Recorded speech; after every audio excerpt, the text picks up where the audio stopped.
दोस्तों, जनहित भारत में आप सभी का स्वागत है। दोस्तों, 2024 के चुनाव प्रचार में फेकम फाक मचा हुआ है और नेता लोग इतना ज़्यादा फेंकने में व्यस्त है कि उनको पता ही नहीं चल रहा है कि हमको पूरे देश की जनता भी सुन रही है।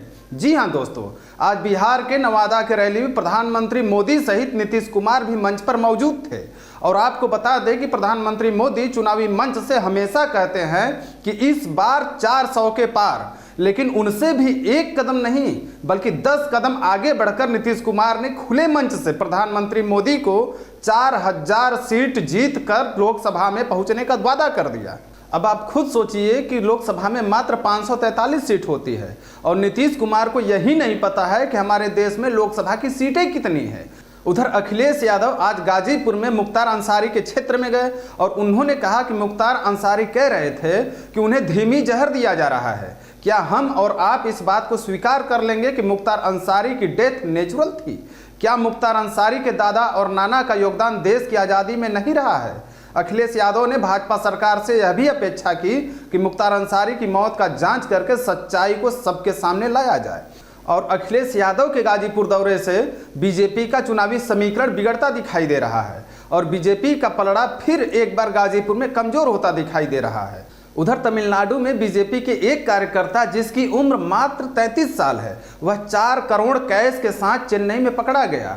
इसको लेकर कई लोगों ने ट्वीट किया है कि जब बीजेपी के साधारण कार्यकर्ताओं के पास 4 करोड़ रुपए पकड़े जा रहे हैं तो बड़े कार्यकर्ताओं और नेताओं के पास कितने ब्लैक मनी होंगे। खैर, आपको जानकारी दे दें कि तमिलनाडु में कांग्रेस की सरकार है और शायद ही भाजपा शासित राज्य में बीजेपी का कोई कार्यकर्ता इतनी बड़ी रकम के साथ पकड़ा जाएगा। और आप भी समझ सकते हैं कि ऐसा क्यों हो सकता है। उधर बंगाल के पुरुलिया में ममता बनर्जी अपने कार्यकर्ताओं को समझाते हुए नजर आ रही हैं और बोल रही हैं कि आप चुनाव प्रचार में रैली कीजिए, बैठक कीजिए, लेकिन दंगा नहीं करना है। यह दंगा तो बीजेपी वाले करेंगे। उन्होंने यहाँ तक कह दिया कि भगवान राम कभी दंगा करने के लिए नहीं कहते, लेकिन बीजेपी वाले दंगा इसलिए करेंगे ताकि इसी बहाने से NIA को राज्य में दाखिल करवा सके, ताकि एजेंसियों के माध्यम से राजनीतिक हित को साध सके। और आपको यह भी जानकारी दे दें कि लद्दाख लेह में जो पश्मीना शांति मार्च होने वाली थी वह रद्द कर दी गई और सोनम वांगचुक का आरोप है कि सरकार लेह को युद्ध क्षेत्र में बदल दी और धारा 144 लगाने के साथ वहां पर इंटरनेट भी बंद कर दिया गया है तथा लोगों को एक बांड पर हस्ताक्षर करवाए जा रहे हैं कि वहां कोई स्पीच नहीं देनी है।